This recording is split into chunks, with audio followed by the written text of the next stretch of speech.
understanding it, because for them this was, you know, a card you play, a card you throw to the people. Whenever they act up too much, well, you throw them somewhere, you know. But they fully recognize that if they give you Hosni Mubarak on the first day, the next day you're going to be like, what about the Mushir?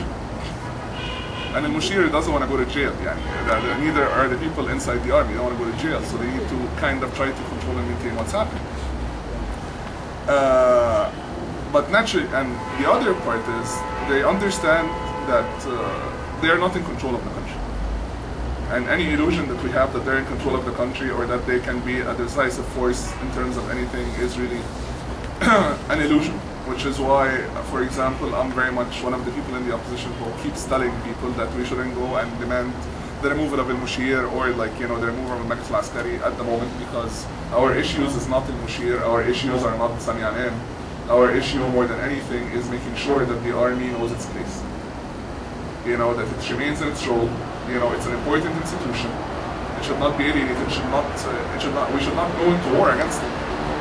Not because they would crush us, but because we would win, more than anything. And the other reason why the army kind of joined the revolution is because they recognize that the moment that they're going to shoot at us, they're going to face a prospect of a civil war that would last immediately 3 days.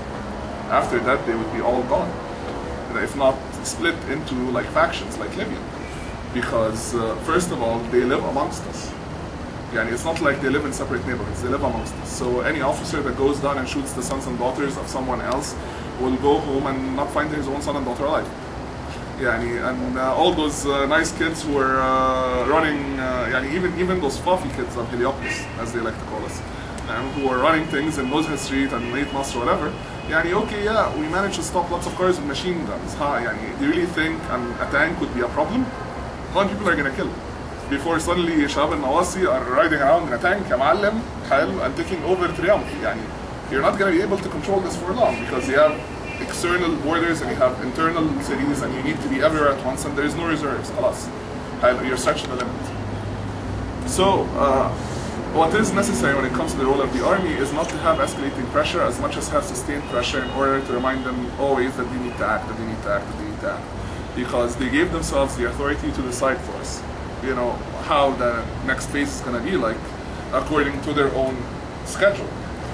Which is problematic because the army doesn't play politics, doesn't know how to engage civilians, usually operates based on direct orders, and therefore has a lot of problems with a civilian population who just got its right to free speech. Don't listen and obey. Don't listen and obey. مش هيحصل And this is the problem. We're also facing an issue in terms of our own selves. First of all, as a people, we just got, our freedom to have freedom of speech for the first time in over 30 years, fully. And therefore, we don't understand the rules and limitations of freedom of speech, or the responsibilities of freedom of speech. So naturally, the moment we got freedom of speech, we immediately start insulting people.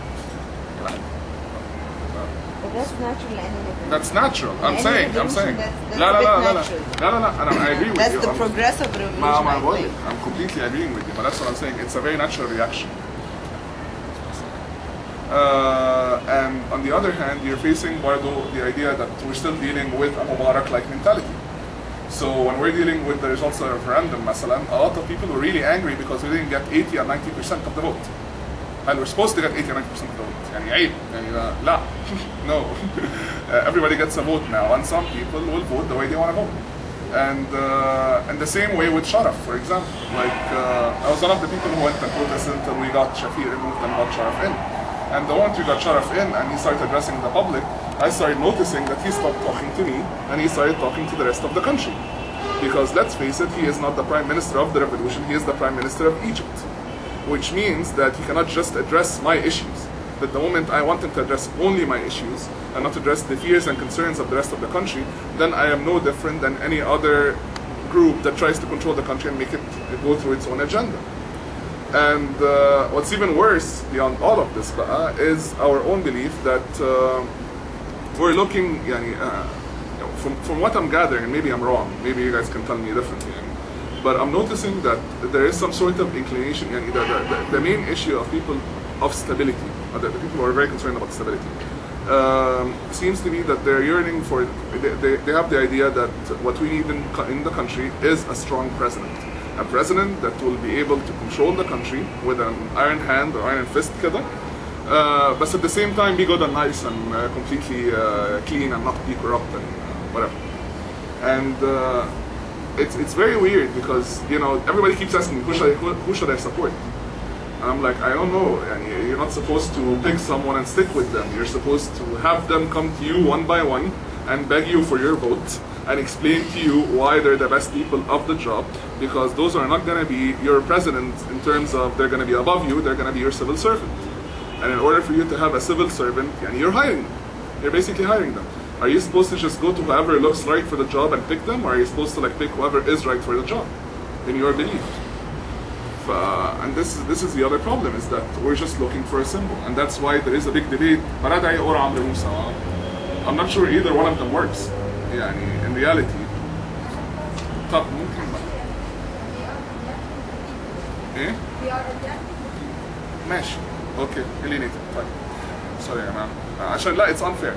بس other people want to comment about it.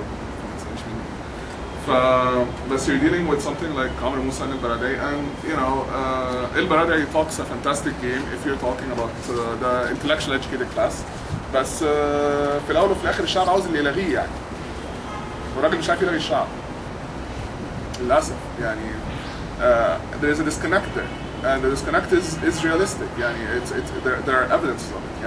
When during the referendum, when he went to vote in مساكن الزلزال, you know, his idea was, I'm gonna go and vote in a poor area, you know, and therefore will show my commitment to the people in those poor areas and let them know that they're in my heart and I'm one of them, كده. And he went there in a new Grand Cherokee. So in case you guys have never been to مساكن الزلزال up in Muattam, those are the people who got government-based housing, you know, after the earthquake of 1993, and to say that they live under the limit of poverty, under poverty limit, is an understatement. So naturally, when you go there with a new Grand Cherokee coming out and saying, I'm one of you,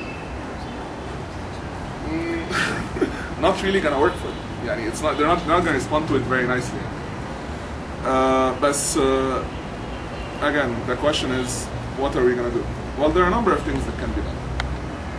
First of all, it is my utter belief that neighborhoods such as Heliopolis and Nasser City need to organize themselves as fast as possible. If we are talking about how we need to spread awareness into Upper Egypt and the Delta and stuff like this, well, no, we need to spread awareness right here. Right here. No, not even عشوائيات. Start with your neighbor. Start with Arden Gulf. Okay? Start with Roxy. Alright? Start with Maryland. Start, because you have no idea. A lot of people are not getting the right information at all. They don't fully understand what is left and what's right. And let's face it, it was not required of us.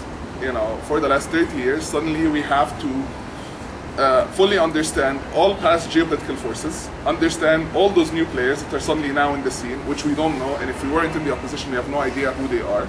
And we have to grasp the idea of مثلا rights and what the difference between liberalism and socialism and Islamic government and the role of the state and the role of the police and the role of the army, and it's a lot of education. And it's a lot of education to a population that, you know, no disrespect in any way, shape or form, بس مثلا that would rather spend its weekends in عين السخنة, you know, or are currently planning their summer vacations and are really concerned about the fact that Ramadan is going to be in the middle of the summer vacation. Completely ignoring that, معلم ماشي, okay, but after the summer vacation we have elections. You better not be just concerned about the effect of Ramadan on your summer. You better be concerned about what kind of people are going to be representing you in the government. Because even if you don't care, the other people do care. And not only do they do care, they're very much, they're grasping to this. This is the first time the average person all over Egypt has a chance to have a semblance of power beyond that of connections or, you know, sucking up to NDP members or, you know, the current family. Power and accountability. And we're squandering this because, let's face it, you know, we know people. We're just going to make a phone call. Well, you know, those people might all be gone by next year. All right? And we're going to be the group of people who have completely abandoned the country, have completely allowed themselves not to be represented, and lost their ability to vote and affect policy.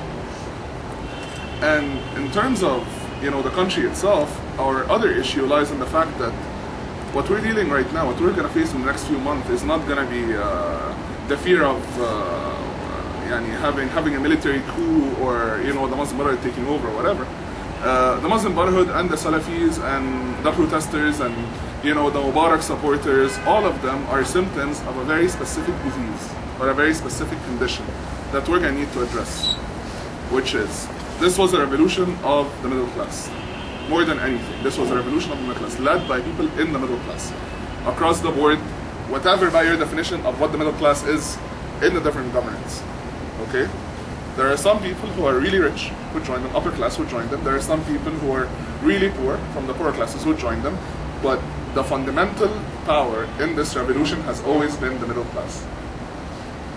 And the middle class is going to be the only force that is capable of deciding the future of the country compared to the other forces. And the middle class needs to figure out what their issues are. Alashan, so far we have very also rudimentary notions of what we want to do. Perfect example of this is the moment Tahrir ended. The first thing we said, we're going to go down and clean Tahrir and we're going to repaint the sidewalks, and this is how we're going to be responsible citizens who are civilized, because in our head, for some reason, being civilized means cleaning the street. Even though, in my definition, is being civilized is having a country, is having a government that actually cleans the street. And personally, I'm not going to throw stuff in the street. That's as far as me being civilized or civilization goes. There's lots of talk, for example, how we want to have a civil state. And the talk about the civil state, the word civil, assassin, has no meaning in terms of, in politics, assassin. And what we're trying to do when we say dawla madaniyya is the way we're trying to avoid saying dawla almaniyya. Let's be honest now. It's becoming almost an insult. Almaniyya is an insult. We're like, okay, we're just going to change the word. Well, foreign journalists are facing a problem. They can't fully translate the concept of civil state. Now, all states are civil. As opposed to military. Really? لا, this is the point. This is the point. This is a battle. All right. This is a number of battles. We are entering a culture war, whether we like it or not.